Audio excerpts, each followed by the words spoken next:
இந்த வீடியோவில் பார்த்தீங்கன்னா ஏபிஎஸ் வார்னிங் லைட்டை பற்றி தான் எக்ஸ்பிளைன் பண்ண போகிறேன். ஸோ இந்த காரில் பார்த்தீங்கன்னா நான் வண்டி ஸ்டார்ட் பண்ணிட்டேன். வண்டி ஸ்டார்ட் பண்ண உடனே எந்த லைட்டுமே கிளஸ்டரில் வந்து ஆக்சுவலி ஆன் ஆகக்கூடாது. ஸோ இப்போ வந்து பார்த்தீங்கன்னா உங்களுக்கு வந்து ஏபிஎஸ் லைட் வந்து ஆன் ஆகிருக்கு. ஸோ ஏபிஎஸ் லைட் ஆன டைமில் என்ன ஆகும் பார்த்தீங்கன்னா உங்களுக்கு வந்து சென்சார் எதனா ஒர்க் ஆகாமல் இருக்கலாம், இல்லாட்டா சென்சார் எதனா ரேட் பைட் ஆகிருக்கலாம், இல்லை ஆக்சுவேட்டர் எதனா ப்ராப்ளமாக இருக்கலாம். ஸோ இந்த டைமில் பார்த்தீங்கன்னா நீங்கள் என்ன தான் பிரேக் அப்ளை பண்ணாலும் ஏபிஎஸ் வந்து ஒர்க் ஆகாது. ஸோ வந்து நார்மலாக பிரேக் எப்படி அப்ளை ஆகுமோ அதே மாதிரி தான் ஒர்க் ஆகும். ஸோ உங்களுக்கு வந்து ஏபிஎஸ் கண்ட்ரோல் வந்து இந்த காரில் ஒர்க் ஆகாமல் போயிடும்.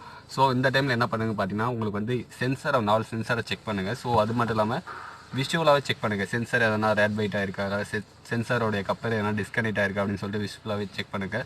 ஸோ அப்படி எதனா இன்கேஸ் உங்களால் கண்டுபிடிக்க முடியல, உங்களுக்கு வந்து சர்வீஸ் சென்டரில் எடுத்துகிட்டு போயிட்டு நீங்கள் ஃபர்தராக வந்து கேடிஎஸ் வண்டியில் போட்டு நீங்கள் வந்து ஃபர்தராக செக் பண்ணிக்கலாம். ஸோ நீங்கள் விஷுவலாகவே செக் பண்ணிவிட்டு இன்கேஸ் எதனா ப்ராப்ளம் ஆயிடுச்சுன்னா நீங்கள் விஷுவலாகவே அதை வந்து சால்வ் பண்ணலாம். ஸோ நீங்கள் சால்வ் பண்ணுற கேப்பபிலிட்டி உங்கள்கிட்ட இருக்குது, நான் நார்மலாக ஒயரிங்லாம் பண்ணுவேன் அப்படின்ற பட்சத்தில் வந்து நீங்கள் இதை வந்து பண்ணலாம். ஸோ இல்லை சர்வீஸ் சென்டருக்கு தான் எடுத்துகிட்டு போகணுன்னா நீங்கள் சர்வீஸ் சென்டருக்கு தாராளமாக எடுத்துகிட்டு போகலாம். ஸோ இது ஒரு சின்ன அவேர்னஸ்க்காக தான் இந்த வீடியோ. ஸோ இந்த ஏபிஎஸ் லைட் இருந்ததுன்னா உங்களுக்கு வந்து 100% வந்து பிரேக் வந்து அப்ளை ஆகாது.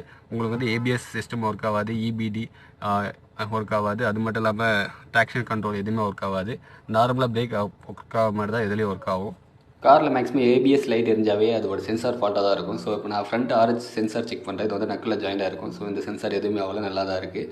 ஃப்ரண்ட்டு எல்ஹெச்சில் இப்போ செக் பண்ண போகிறது எல்ஹெச்சில் என்ன இருக்குன்னு பார்த்தீங்கன்னா உங்களுக்கு வந்து கட் ஆகிருக்கு. ஸோ இது எவன் பார்த்த வேலைடா அப்படின்னு பார்த்தீங்கன்னா எலி பார்த்த வேலை தான். கார் வாங்குறது பெருசு இல்லை, இந்த கார் எலிக்கிட்ட வந்து காப்பாற்றுறது தான் ரொம்ப ரொம்ப பெரிய விஷயம். ஏன்னா சர்வீஸுக்கும் அதான் கொடுது. சர்வீஸுக்கு மேக்ஸிமம் வர காரெலாம் பார்த்தீங்கன்னா எலி கடிச்சிக்கிற காராக தான் இருக்குது. ஒயரிங் கிடச்சிருக்கும். ஸோ இந்த ஒரு சென்சாரோட விலை மட்டும் பார்த்தீங்கன்னா 4200 வருது. ஸோ இந்த சென்சார் ரெடி பண்ணுறதுனால ரெடி பண்ணலாம், சென்சாரை சேஞ்ச் பண்ணாலும் சேஞ்ச் பண்ணலாம். 2 துண்டாக கட் ஆகிருக்கு. இது வந்து பார்த்திங்கன்னா இந்த லெஃப்ட் ஹேண்ட் சைடு வீலில் நக்கில் வந்து கனெக்ட் ஆகிருக்கு. ஸோ இந்த பர்டிகுலர் டயர் மட்டும் வந்து பார்த்திங்கன்னா சிக்னல் வந்து ஈஸியாக சென்ட் ஆகாது. ஸோ அதனால் ஏபிஎஸ் ஒர்க் ஆகாது.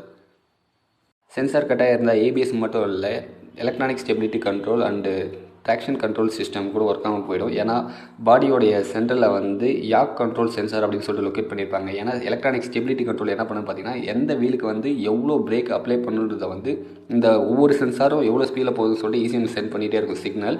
ஸோ அந்த சிக்னலில் வச்சு தான் ஏபிஎஸ் எலக்ட்ரானிக் ஸ்டெபிலிட்டி கண்ட்ரோல் எல்லாமே ஆக்டிவேட் ஆகும். ஸோ எதனா ஒரு சென்சார் கட் ஆனாலும் கூட இந்த நாலுமே ஃபங்க்ஷன் ஆகாது. இந்த ஏபிஎஸ் ஒயர் பார்த்தீங்கன்னா ரெடி பண்ணியும் போடலாம், இல்லாட்டா நீங்கள் ஏபிஎஸ் சென்சாரும் மாற்றலாம். ஸோ எலி கிடைச்ச வேலைக்கு ஏபிஎஸ் சென்சார் மாற்றினா அதோட ரேட் பார்த்தீங்கன்னா 4200 ஆகுது. எலி பார்த்த வேலைக்கு 4200 செலவு பண்ணுமா அப்படின்ற மாதிரி பார்க்க வேண்டியதாக இருக்குது. ஸோ மாற்றி தான் ஆகணும்.